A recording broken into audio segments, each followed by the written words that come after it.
Look at these traps, man. Damn. I didn't think I had traps like this.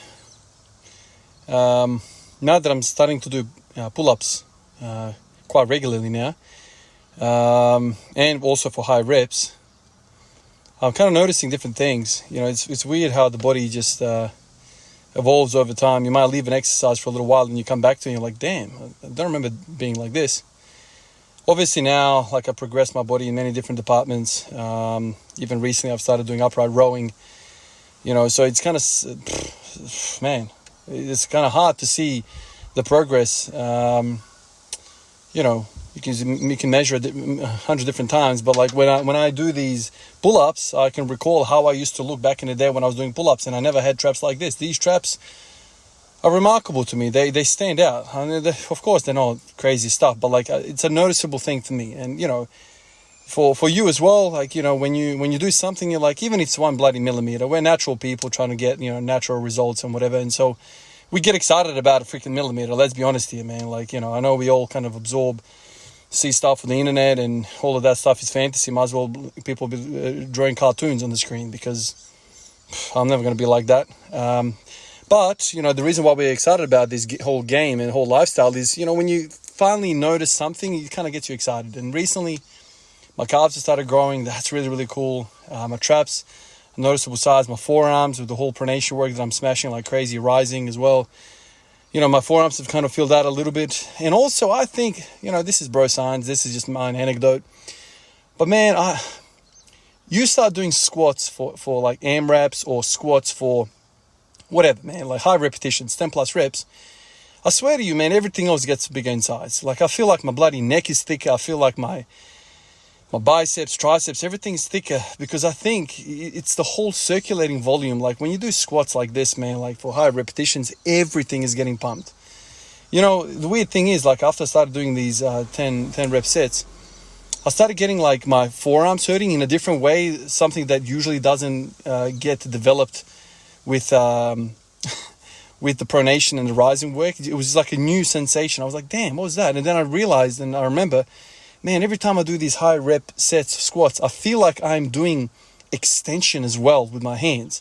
And it's very, very minute, but when you start to kind of rep out some of these final reps, your body starts to recruit all sorts of stuff, man. Like, you just start to struggle and everything gets recruited. And so I feel like I'm filling out everywhere. And certainly that's kind of the experience that I had with the AMRAP period, with the 180s. Dude, like, I was filling out everywhere. Like, I started getting thicker, and I gained a whole bunch of weight. I was eating like crazy. Appetite's going through the roof. I was working hard. And this is something I think gets lost a lot in all of this periodization talk, programming, blah, blah, blah, blah, blah. I almost feel like sometimes we throw all these programs and things into the picture just so we can not train hard. You know, it's like, you know, we have these sexy little equations, these RIRs and bloody RPEs and all this stuff like that we talk about. Just make sure that we don't work hard. But if you just go with your gut and just give it everything, like, it's going to come. It's going to come. The sensation of progress is going to come, because you're going to be really, really spent, and then you're going to recover and go again. I think for the most of us, that's going to be sufficient amount of work you need to do in programming. Of course, if you're trying to break world records and it's either you or 10 other guys for the bloody top set, okay, I understand then. But for the vast majority of people, man, we got to be bloody doing some good old GPP. And this is something that I've always said it. You know, I've said it in a bunch of podcasts that I've been on recently. When talking about this stuff, you know, I fell in love with the whole Bulgarian system, with that Ivan Abajev and the whole specificity train. I fell in love with it. It resonated with me, and I jumped into it with both hands, and I loved it. I loved the aspect of that training. However, the people that Ivan Abajev was recruiting already had bloody 10, 15, some even 20 years of GPP training. They already did the 10s and the 15s and the 20s and all the accessories. They've already done that. They're already elite. They're already state champions and whatnot. So Ivan Abajev attracted the best of the best. I don't belong in that hall. I don't belong in that training group, because I have simply not done 10, 15, 20 years of training of the hardcore GPP stuff. So it's kind of like the effect of, yeah, you watch LeBron, you watch Steph Curry, but that's not the drills you should be doing. You got to learn how to bloody use your left hand. Can you dribble with the left hand? Can you do a simple bloody layup with your left hand? Can you make a chest pass with your left hand? Can you make a whatever hook shot, baby hook shot with the left hand? You can't. So stop taking 40 bloody footers and learn the fundamentals of the game. And in the same way, I think I've kind of been fooled, trying to do all this high specificity stuff. I have not done enough work. I'm not an elite lifter to be able to be dabbling in this whole high specificity stuff. It's not sexy. I maybe deep down in my soul, I was trying to find an easier way.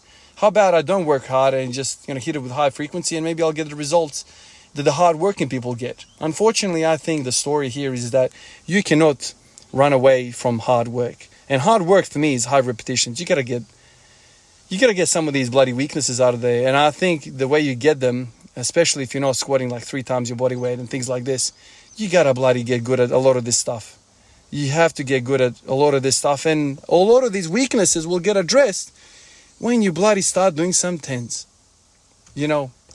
I think the full circle is in front of me. This is definitely the feeling that I have today. And as you saw, I did some front squats today in response to one of you guys commenting on the video.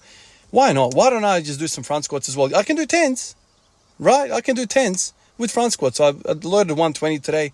I wasn't sure if that was going to be too heavy for me for a set of tens already, but I mastered it. It was good, great sensation, different sensation. Just do tens with a whole bunch of things, and you can kind of, with variation, you can kind of get rest while having high frequency. And so I like the idea, and I thank you guys, and I do read my comments as much as possible because I truly get ideas from you, and I really do think it's a community. I'm not better than you. You have experiences. Doesn't really matter who lifts what.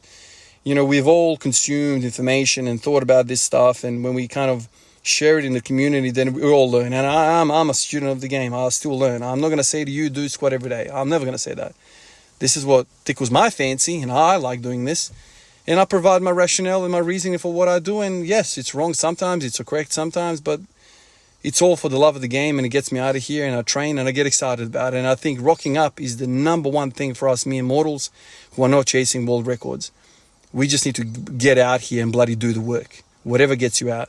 Appreciate you guys like always, and I'll catch you in the next one. Peace out.